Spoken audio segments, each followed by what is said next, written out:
another guest here today. Welcome to SoundPlex Studios. We're in Studio A.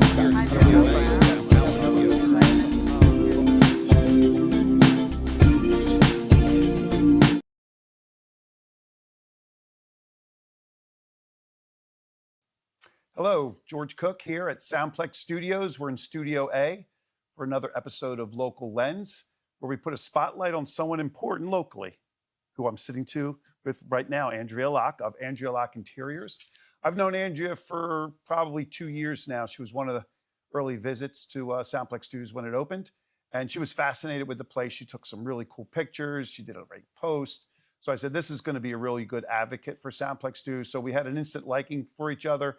And I think she's been a great advocate for our complex, and she's done some work here, doing photo shoots, but also some interior design work. So we're going to focus on that today because she's a great interior designer, and she's young and she's hungry, and she's been really making some inroads into that space. But we'll talk a little bit about her background and about the business itself, and then we'll touch on some things that she's going to be doing in the future, which is pretty exciting, which she shared with me as well today. So Andrea, welcome to Local Lens. It's great to see you.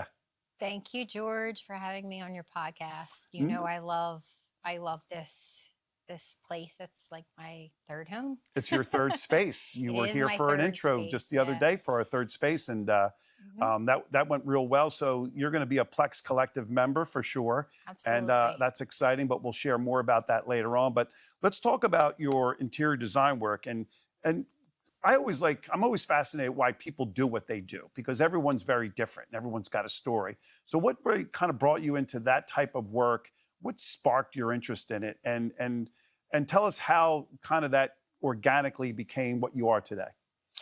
So it's funny, I became interested in interior design at such a young age. So it wasn't until I was older that I realized that was my passion. But when I was younger, I noticed I like to focus on environments that I would go to, say restaurants, vacation spots, resorts, things like that. I noticed there was always something striking, my mind with visualizing spaces and how, pleasing they were, how they, evoked emotion. And it was interesting as I, got older. I kind of started a construction business with my ex-husband, and it started to evolve. And I noticed it wasn't just a passion, but it was just a talent and something that I truly loved. So when I was younger, just changing the space in my bedroom or changing the space in my parents' home, decorating, I was engaged in that kind of thing. And so that was always there with me. Yeah. I can relate to that because I'm always moving stuff around here. I always found, even when I was a kid, I'd always want to move my room around because space was very important. And when you're visually in tune with your space, you always kind of want to see it change a little bit because you can always enhance it at all times. So that's cool. Did you go to school for interior design? I did. I graduated with a Bachelor of Science in Interior Design in 2018. And I graduated at a later age with 3 children after my divorce. So it was a huge accomplishment for me. And it was solid that I knew that this is what I wanted to do in my life. This is what brought me the most joy and satisfaction. Yeah, and I think everyone's life organically, it's very dynamic, and certainly, you've had some hardships, as we all have, but you persevere and then you find your way. And right now you're starting to really hit the ground running, which is excellent. Yeah, definitely. So has your vision changed any? Like when you first wanted to be an interior designer and you talk about that, how much has it changed to today? Like, give us a perspective of, what you think about today versus maybe what you thought about when you first got out of school. Is it different? George, it's drastically different. Experience and confidence in the field are 2 main things. So say when I graduated college, you start a business, you question yourself. Like, I was working in a commercial field at the time for interior design, and it just wasn't satisfying me. And then when I started my own business after COVID, it like the experience alone gave me such confidence in the growth of my business. I knew what I wanted in my interior design profession and career. I wanted to be bold, eclectic. I wanted to be able to show those designs that were deep inside my mind. But I thought, geez, you're never going to get there. Like, how are you going to get there? How are you going to get there? But with persistence and structure and discipline and just the wanting to succeed really propelled me further and further. And networking, meeting people. I mean, there was so much involved in the past couple of years since graduation. And when I look back on that lady, who graduated, night and day difference. Oh yeah, Yeah, it night and changes a day. lot. I Yeah, mean, and believe me, you'll think differently 5 years from now. yeah, That's just the way life is. Let's talk about you know the philosophy of interior design and what people don't understand about it. Because obviously you understand. You went to school for it. You're immersed in it, and I have an idea as well because I do my own interior design. But is there any one thing that people really don't, or they just misunderstand about the profession and what you do? Is there always just that challenge that you have to kind of fight through in regards to explaining to people what interior design is, and because it's very immersive to say the yes, least. definitely. Well, there's a few misconceptions. One of the major ones is, a lot of people I meet don't understand the difference between a decorator and interior designer.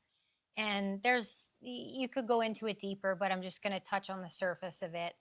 Um, an interior designer usually has an education, a college education, and they usually dive deeper into the development of a design and the interior structures within that building, whether it's residential or commercial. And a decorator is simply touching the surface of the interior. Right. They both play an important part in interior design, but they are two different career paths. Right. Um, the other misconception is that, you always have to have a high budget to achieve, or to hire an interior designer. That's bogus to me. I can design a room in a low budget, and I can design a room in high end. It just depends on what that client is willing to spend. And realistically speaking, yes, you have to spend money in order to get a result. That goes with everything in life. But there is a range. There is a range of low budget to high budget. And I certainly am happy to work with clients of all different calibers, because I believe that the environment that you live in makes the difference. You know, your work environment, your home environment induces a lot of feeling, and it definitely has a lot to do with how it makes a person feel. Yeah, and that kind of touches on the emotion of it because Hmm.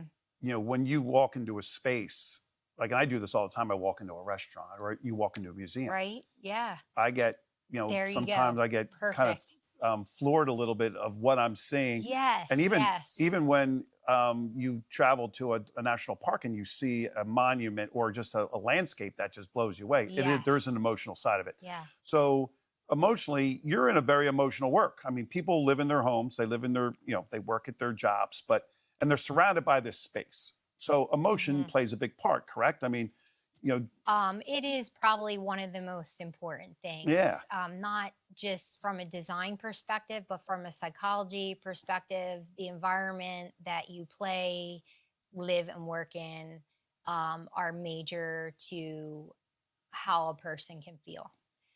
And you nailed it. Between museums, vacations, just cultural differences, visiting another country, you name it. It is all about design and the elements around you and what you're looking at. Yep. It's all And visual, it's all and different, it which is all beautiful. plays into psychology. Yep. And you know, that's kind of, we almost answered our next question, but you believe a space can actually influence someone's mindset because or even energy, because I'm a big believer in entranceways, like, and Oh we yeah. could talk about Mhm. when I walked into that lobby downstairs, that white wall, I'm like, I got to do something with this. I got to darken it up. I got to Mm, darken it up. And mhm, that's when I mhm, came to you and I said, what mhm. do we do? And you came up with that really cool Art Deco design, Yeah. because I think that's so impactful that when someone walks into a space, it changes their mindset immediately if that entranceway is dynamic and grand, for lack of a better word. But you know, tell us about that. And tell us about when you walk into a home or a business or whatever where you have this project. Mhm. What kind of impact or what kind of uh, feeling do you have when you walk into a space that you're going to be tackling this project? What's that feeling like when you see it for the first time, and what your emotions say to you, and wow, this is the project I have in front of me. What are you thinking? Oh, I think a lot. So it's overwhelming sometimes. The first thing I focus on is what I'm there to do, right? What I am hired to do in this space. That's what I have to concentrate on. But I would say the most overlooked space is an entranceway. It is the first step and feeling into a residential space or a commercial space. And we all know when you walk into a restaurant, when you walk into a commercial office or even a residence, it's just that welcoming area, and I think it sets the whole tone for how you feel immediately. Yeah. They always say, like, oh, the first 30 seconds is what counts, right? Yep. Like when you meet someone or Yeah. whatever. Same thing when you walk into a space, it's that first initial step into that entryway, and I feel like they're overlooked a lot. I Right. really feel that that's something that people should incorporate into their design, especially if they're designing a family room or something that um, goes from entry to family room or something like that. Yeah. So yeah. Yeah. I'm a big believer in that. So you Yeah, kind of nailed it. absolutely, I agree. And what makes a home feel finished to you? Like, is there a finishing touch? Because I know we talk about budget, and we'll maybe touch a little bit more on that. But sometimes people are limited. They have limitations on what they can do. Hmm. So, but you always, no matter what the budget is, it has to be finished to an extent, right? I mean, Yes, yes, so yes. what does that finishing look like to you at all levels? Is there just a not a one word answer, but I is know there there. something you kind of This is express? something that you can go into deeper or whatever, but to touch upon what I think makes a space finished is the finishing touches. I think a lot of clients and a lot of people focus on, the budget has to cover, the building, the construction, the new flooring, and the new backsplash, but they forget that those finishing touches are the pieces that pull that whole design together. So what I like to recommend for clients is leaving a little bit of space in the budget, maybe $1,000, $500, whatever is in their budget, and depending upon what space Right. they're redoing, um, for art, sculpture, just these special pieces that really complement something. And you could see in one of my images for one of my interior design projects, um, the finishing touches on the table, the horn that I Oh use, yeah. the candles, the flowers, just Boom. makes it perfect. Yeah. Yes. I like finishing touches as Yeah. well. So let's talk about. I know interior design is the main thrust of your business, but you do some staging too. And Absolutely. I think Yes. economically that's a nice business to be in, because Hmm. houses are always selling, Hmm. and people want to get the premium number, so they want to stage their home, or people maybe moved out and the home's empty and they got to create a kind of a home-like environment so it's aesthetically pleasing for the buyer. So why is staging so important in today's real estate market? Because I think it's very competitive, but you've been doing this for a while, so give us that kind of that reason why you think. Because a lot of people, I've never staged my home, but Hmm. we've always lived in our home, and and it was staged enough. But why should someone professionally stage their home at some point? So I think the answer is pretty simplistic in a way where people looking to purchase a home, and to be factual, I'm not a realtor. I am an interior designer and I assist realtors and investors in presenting their home visually in the best way for photographs and walkthroughs and such to present the house. But you know, to be able to answer that, um, say I was a potential buyer and I am an interior designer, people purchase homes based on emotion, Right. not logic. Right. So when they enter the space, picture it just being empty and nothing.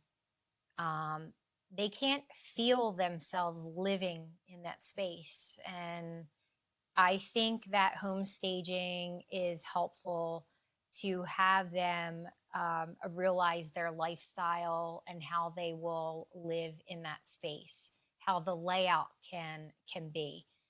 There are a lot of people who have a hard time seeing that, and sometimes layouts on houses aren't, the greatest. So you want to be able to showcase that house. And with my ability in interior design, I'm able to know almost immediately where things should be set up. Yeah, that really kind of enhances it. So Yeah. we're going to take a look at a project that you done staging wise. So let's take a look at that now, Chris. So walk us through this one. This was it looks really nice. I would buy that house today. So tell Yeah. us a little bit about it. I think it shows itself. It just from going in to before to an empty house and bringing in the furniture, the artwork, and the decor items. Um, it's a big transformation, night and day, from empty to lived in, and being able to get a vibe of feel for what the house is going to offer. So that's just simply visual. Yeah.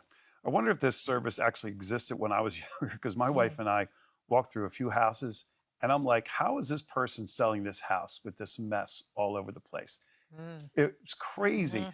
But and now I know staging is very important. Like, and even us now, I mean, we've sold our house I think 4 or 5 times. So it was always one of those things where, you bake cookies and you blow some candles and stuff like that. Mhm. But I think staging, and I've seen your work, I've seen the pictures, outstanding work, Thank and you. I think having an interior design philosophy about things gives you a really good edge in that space. So I can Yeah. understand why you do that, and kind of supplements everything you do. So that's great. Um, I'll ask you this because we talked about this before. What's the difference between interior designing a home and staging a home? I mean, you basically answered that. Yeah. I mean, you're going way deeper with interior design because Yeah. and Definitely. you're touching on someone's emotions and kind of their perspective. So let's talk about interior design a little bit more. So this is a recent project, and Chris is going to show that that you've done in Cherry Hill, Mhm. and that was cool. That's a Mhm. cool space. Tell us a little bit about this project, just kind of an overview, and then we'll kind of dig deeper in some of the particulars. Sure. Yeah. Well, quickly, when I walked in, the architecture and the mass size of the room, it was a two-story ceiling height. So right away, I know I'm dealing with a massive space here. Um, and it's not only width and length of the room, it is the height. And the first thing I notice is simply very dark, very dull, very gloomy. um, the natural lighting wasn't well, and the crazy, when I looked up at the ceiling, it was very heavy on the floor with furniture. But when you look up 2 stories, I think I counted about 30 recessed lighting in that place. And this place was designed by an architect. And still to this day, I'm not quite sure where his mind was, but I would really love to talk to him about that. Honest to God, I was floored. So right away, I knew, um, based on walking in, that I needed to do a ceiling design and cancel out a lot of lighting and replace it with a lighting that should light up the room, to have it balance the floor. So from the bottom to the top, it needed balance, and I wanted it to be upscale. I wanted to play on the Art Deco and traditional features that the room had already, and it was a incredible, great room. It needed some love, so I kind of, based on budget, addressed the entire space and what I can do to kind of elevate it, and it really turned out great. I love it. What was his motivation or her motivation? I don't know. Was it a couple or? Yes, older couple, great people. They're close friends of mine now, and referred me to a few jobs. Um, an update. Just tired of, they just wanted. They knew it needed to be updated, Right. and they were ready to go. Yep. So that's when Yeah, I came in. it and looks did my pretty thing. spectacular. Thank you. I really liked it, and the challenges. I think you talked about the challenges. It's just the overall size of the room. You Yes, walk that in was there. the main thing: the Yeah, size and the lighting and the ceiling. Definitely. yeah. It's that those offer some challenges because you got a lot of space to decorate or Yes, design yes. and come up with some concepts to kind of break it all up a little bit. But I could see how that's so. Give me a perspective when you walk into a space like that. Do you have a feeling of any, like, you're overwhelmed a little bit, or do you just accept the challenge and say, this is cool, this is going to be a cool challenge? Always accept the Yes. challenges head on, but sometimes we don't designers don't always have to figure it out right then and there. A lot of people think that we go in and, we have these, like, yes, we do have magic eyes, but we are deeply looking, and we do need to do a complete consultation and go through how the space is used and everything. But right away, we notice voids. We Yeah. notice things of, maybe people focus on what's so great about a room.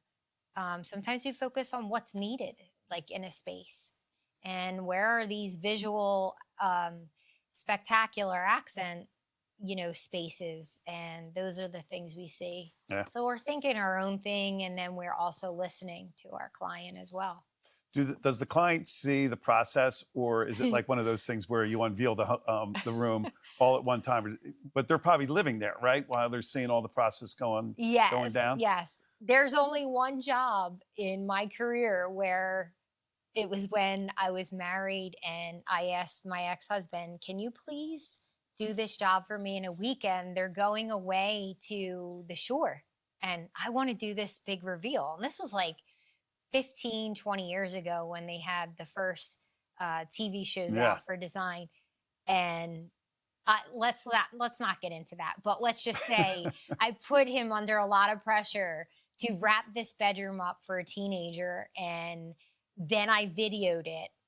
Um, and she's the best with reaction. It is the best reaction. I should ask her if I would be permitted to play that, because it is, like, it just brings a Oh smile to yeah. my face. And as far as the process, yes, usually people are living there and they're seeing the process and the changes and the transformation as they're going along. And it can be very frustrating. It's construction, Yeah. and but at the end, when your client just, oh my gosh, like, just gushes about how much they love the place and how they hosted a party, and everyone totally was like, enamored by the whole, design, that's what makes me feel like I did my job. Yeah, that's cool. Yeah, Yeah, I it's a can see great because feeling. yeah, it's always being in a business where you can have a client react like that is always kind of special, Yeah, it is. And I get a lot of that here, which is so I can relate to you, Yeah. and but they don't micromanage you. I mean, you have an agenda and you have a design because you've come up with this and you plan it out, you present it, and Mhm. then you do the work. So they're not kind of getting in there and saying, oh, you know what, I don't like that anymore. I'm sure that happens to some extent, correct? I mean, you have to be on the Sure. fly and support what you've kind of originally proposed. Absolutely. There are changes made in the middle of construction, design. Not normally. but the only thing that they do is just extend the time. Right. So, and but if I'm very clear and transparent, and I hold communication in high regards to my clients and present them with slides and update them constantly on options and selections, um, appointments, and when construction is going to be done and how the schedule is. So I try to keep them, very updated. And I Okay. think they appreciate that. Good. Well, let's talk about design trends and insight. Okay. Okay. This was. Are there any current trends you love right now? And I mentioned feng shui. No, And what did you say? forget feng shui. Out the door. That was just something I came up with because I was like, oh, I remember people talked about that a lot. And it was maybe 20 years ago, 25 years ago. Yeah. But it was kind I of mean, it was a niche and it can still be for certain people, but I'm not interested in that. seeing more like earthy stuff. But are you seeing any Correct. trends now that are really just exploding? Is there anything in particular that you're seeing that like everyone's doing that? Because I know you don't like to follow trends, but No, I don't like to follow trends. I like to make my own trend. But I mean, generally, yeah, there are warm neutrals that are trending. Um, any nostalgic Moody or tones, retro? organic shapes, things Right. like that. How about retro? Any retro? Oh, yes. Yeah. Retro. The Soundplex has got retro I love going on. retro. Yeah, Yeah. retro's cool. And I go to a design event in New York City this Sunday, actually, every year with a designer friend of mine. And yeah, I'm always interested in seeing everything, lighting, what's trending, what's going on. The only thing is I just tell people, just the breaking of the rules, don't follow the trends. Like, Right. It's your place, it's your home, it's your mood. That's it, Yeah. period. Be a trendsetter. Yeah. Gotcha. Okay. Are there any trends you think people should avoid?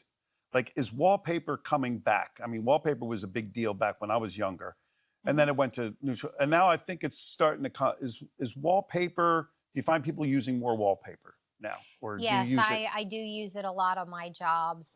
Like I said, there's those areas where you walk into, and um, whether it's print or texture or color or something you see that this space needs, or this area in the room, there's so much you can do to add with wallpaper, and it looks like $1 million Yeah. place. I mean, just fabulous things.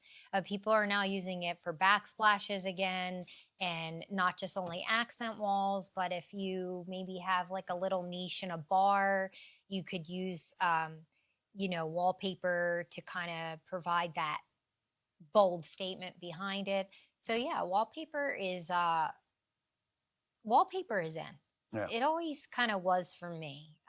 But Yeah, it's I cool. just think people hear it and they right away think dated, Right. but they don't even understand that probably you could flip through the magazines of design and you'll see it. Right. Yeah. So for people out there, that have a tight budget, what are some of the simple things or less expensive things that people can do within a room or a space that can really just elevate a space? Because I think, you can even like an accent wall or just a small room. I mean, you can start somewhere.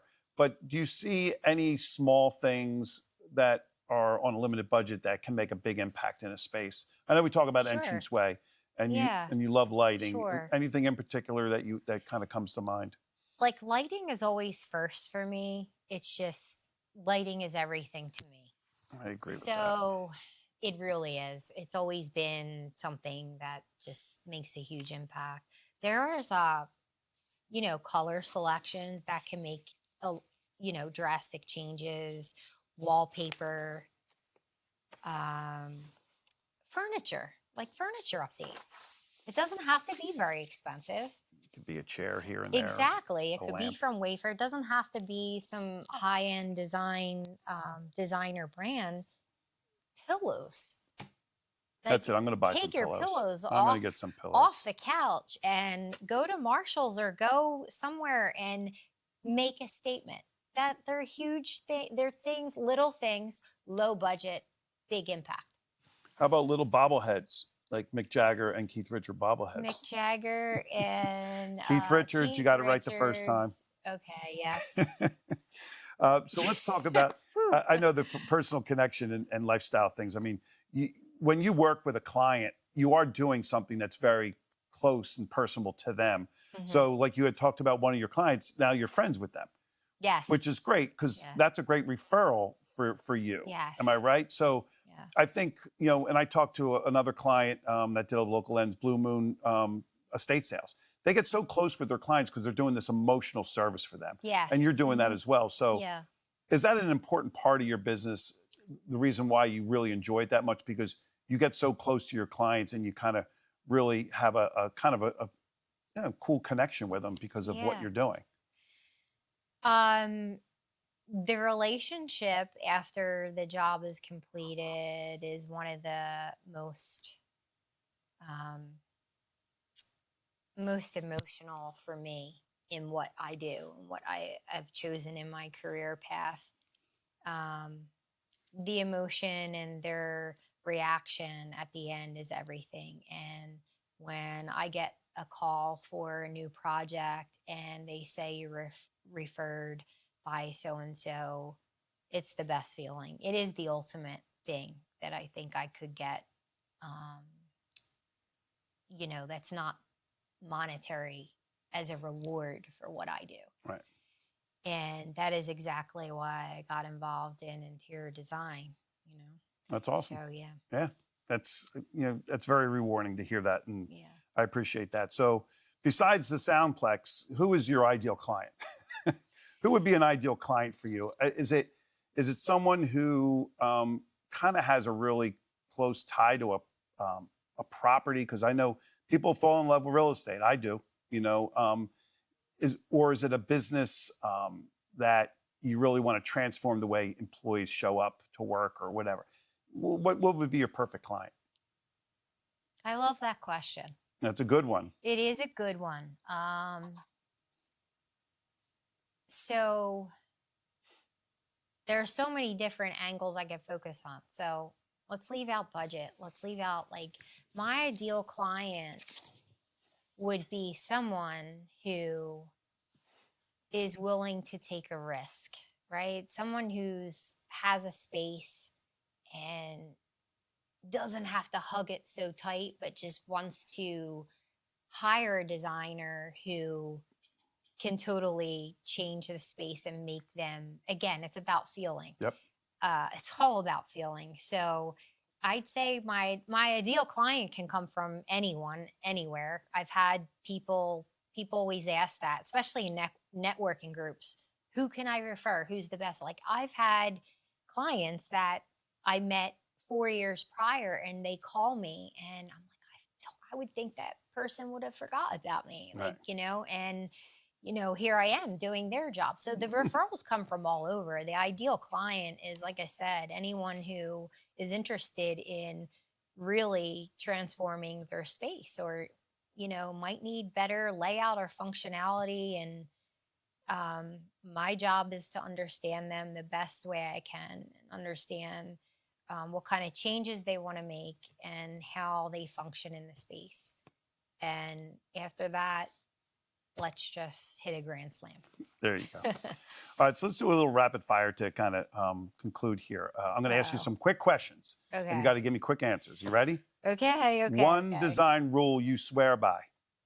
Lighting. Oh, lighting. I love lighting.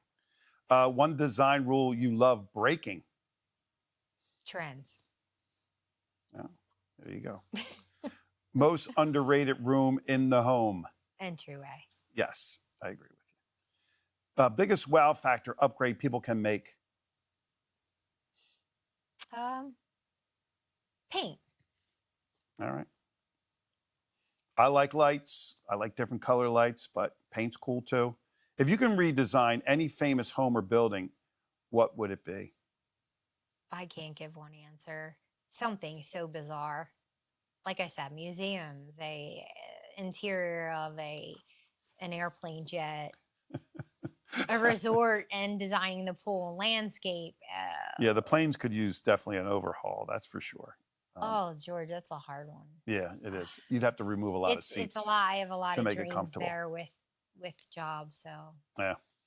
So, Andrew, I want to say this has been a wonderful discussion with you. I've learned a lot about your business, and I think folks out there will kind of feel the same way. And if you're looking for some interior design work, and you can start as small as a room, even an accent wall, or you want to do the whole house, Andrew is a great one to call. So let's talk real quick. What's next for Andrea Locke Interiors? You talked about some projects that you have up and coming, which sound pretty exciting. Is that the direction you're going? You're just building this thing out, and you're going to get busier and busier, and then maybe you'll have a team. yeah, Is that what you I foresee mean, in the future? yeah. Just let it unfold the way it's going. I am growing. Um, I'm doing more commercial work and doing more, having clients really trust me visually to just, present the vision and they love it. Residential clients, you never know, George. I mean, there's so many spaces to design, and everyone always said to me, what do you want to do when you get out of school? Do you want to be a residential designer or a commercial designer? I'm like, I want to be both. Yeah. And not only I want to be both, I want to be more than that. There's so many different projects that I can be able to be on and do the research and kind of get involved. That's what stimulates me. And that's what I love. I truly love it. And as far as Andrea Locke Interior Design, you know, there's just pushing forward for more and more challenges, more stimulation, more designing, more development. And I hope to meet, more people in the construction field who can assist me in doing these jobs. This is the part the construction guys don't really like the designers too Right. much. Yeah, because you get in their way. Yeah, I get it. Oh, well, they get in our way too. Right. But anyway, But but that's the yeah, business you're in. Like it's all about connecting. And I think yeah, people they love where they live, and they're always going to want to change it and make it more suitable. I think people are looking for a third space, but some people design their own third space within their home, and make yeah. it more relaxing, whether it's an outdoor or an indoor project. But I'm excited I for you, love Andrew. it. I think you're going to do real well because I Thank think you you. have a good perspective on things. So, how do people reach you? I know you have a Facebook page, you have an Instagram So page. I have a website being completed now Awesome. with updates with all my current jobs. It takes a lot to work on that, so that will be done. And then right now I have my Facebook, Andrea Locke Interior Design LLC. That's my business Facebook page. And then I am under Andrea Locke with an E underscore interior design on Instagram. Great. So we'll keep people posted on your website. So folks out there on Facebook, you'll get some stuff maybe a day or two. We'll share some of her contact information if you're interested in reaching out with Andrea. She'll come out and look at your project, and she'll do an amazing job for you. So we want to thank Andrea again for Thank you, coming in George. today. I appreciate it. Yeah, And thank folks, you. thanks for showing up today. Glad you liked it, and we'll see you soon again on another Local Lens broadcast. Thank you very much.